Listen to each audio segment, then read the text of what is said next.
একদা সাদ্দাত তখন নবজাত শিশু মায়ের সাথে জাহাজে করে গভীর সমুদ্র পাড়ি দিয়েছে। সাদ্দাতের বয়স তখন 2 দিন কি 3 দিন হবে। জাহাজ যখন সমুদ্রের মাঝে গেল তখন হঠাৎ প্রবল বেগে ঝড় বৃষ্টি শুরু হলো, আর এই জাহাজটি গভীর সমুদ্রে ডুবে যাচ্ছে। সাদ্দাতের মা জাহাজের একটি কাঠ ভাসতে দেখে। মা খুব কষ্ট করে শিশুটিকে নিয়ে কাঠে ভাসতে লাগলো। জাহাজে সবাই মারা গেল, কিন্তু সাদ্দাত এবং তার মা দুজনেই বেঁচে রইল। বিশাল এই সমুদ্রের মাঝে সাহায্য করার মতো তাদের কাছে কেউ নেই, এক আল্লাহ রব্বুল আলামিন ছাড়া।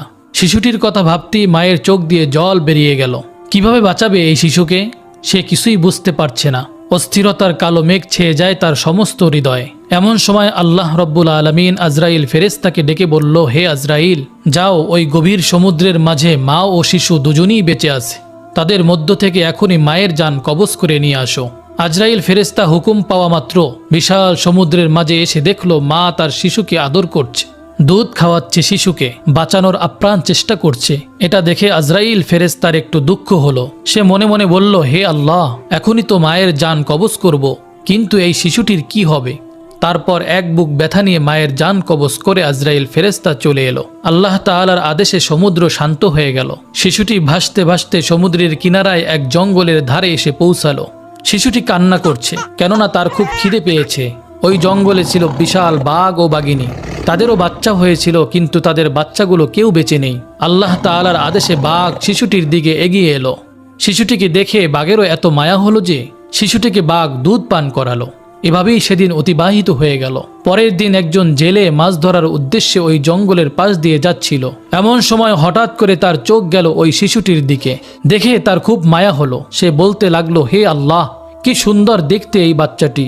জানি না এই বাচ্চাটি কার, এমন জায়গায় কিভাবে বাচ্চাটি বেঁচে আছে, তার তো খাবার কিছু নেই, জানি না কোন মায়ের এই সন্তান।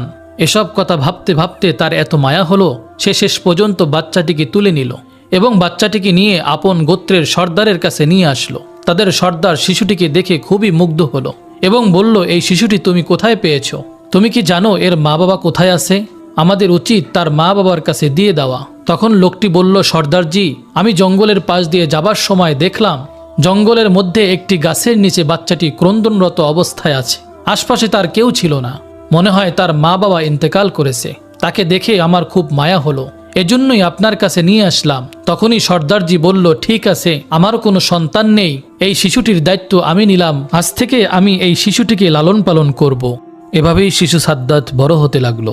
বাচ্চাটির বয়স 8-9 বছর বয়সে উপনীত হলে অন্যান্য বাচ্চাদের সাথে সেও মাঠে খেলা করতে যেত। অন্যান্য বাচ্চাদের মধ্যে সে ছিল খুবই সুন্দর এবং স্বাস্থ্যবান। তার মায়া